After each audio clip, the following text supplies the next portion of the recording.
Good morning, my fellow yogic travelers. I'm mighty glad to be alive today, and I hope that you are too, as we continue to live, laugh, love, learn, linger, and live the life we love. So it's Wednesday, so it's my bed uh, joke day.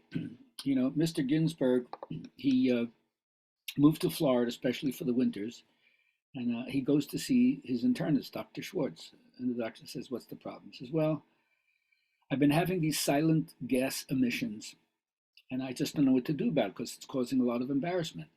The doctor says, "Well, tell me about it." Well, we were playing bridge the other night, me and my wife and a couple of friends, the Grossmans. And of course, during the evening, I must have had 6, 8 of these different silent emissions, and it had a really noxious odor, but nobody said anything, so there really wasn't any problem. But then we went home again, and it happened again at the other night. In fact, as I'm talking to you here, I've had maybe 8 or 10 silent emissions myself. What do you think you can do for me? The doctor says, "Well, the first thing I'll do is I'll send you for a hearing specialist." All right, so hope you guys are monitoring your silent emissions out there. Anyway, first thing in terms of understanding the law of attraction is when you set up a scene in your mind, a mental scene, like virtual reality, picture what you want to happen and feel good about it when you're picturing it. That's how you learn to gain access to other good feelings when you use the law of attraction, which says that which is like unto itself is drawn. Now, things are definitely off in the world in certain ways, there's no doubt about it, but I no longer rant and rave about my particular job to save the world. In the Jewish tradition, they call it tikkun olam, the healing and reparation of the broken heart of the world. We all have a responsibility. And they also say our job is not necessarily to finish it or get discouraged that we can't finish it, but just to do your part. So I don't wallow in contentment and pretend everything is hunky dory, but I know that my life is blessed. And I try to experience the joy of living at the best level I'm capable of. Remember, the happier I am, the better things go.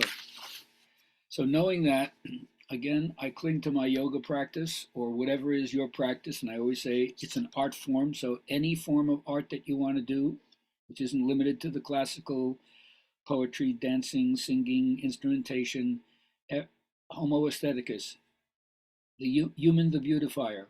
Just make your environment pretty, make your color coordination pretty, make your accessorizing pretty, whatever it is, make your pasta sauce pretty, make your garden pretty, whatever it is, make your words beautiful, paint beauty with the palette of your words.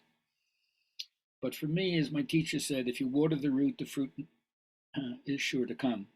And the root in yoga is the asanas, asana horticulture. You're going to grow beautiful fruits and flowers of your personality by developing a harmonious function in your own body, chilling your nervous system from blockages. And then remember, even when we talk about things that are supposedly religious or spiritual, your body is the instrument, not only just for worldly success, but for spiritual success. You can't meditate without a body. You can't chant mantra without a body. You can't do devotional service without a body. You can't read the Holy Scriptures without a body. And I'm not saying you can't do it if you're ill, but if you're healthy, it's a little bit easier, isn't it? And finally, just a reminder that I always say it's important to honor your freak flag and not be concerned about what will happen if you don't fit in. That is the fear trip that has been inculcated in us from the time we're young. We're told what to do, and if you follow and tell and just live what you're told to do, there's no love in that. In fact, there's an inner contradiction, because then your ambition will be destructive, because you'll be putting your ladder up the wrong wall and trying to make something of yourself to have social verification in the eyes of others, when you really need to have impeccability in your own eyes.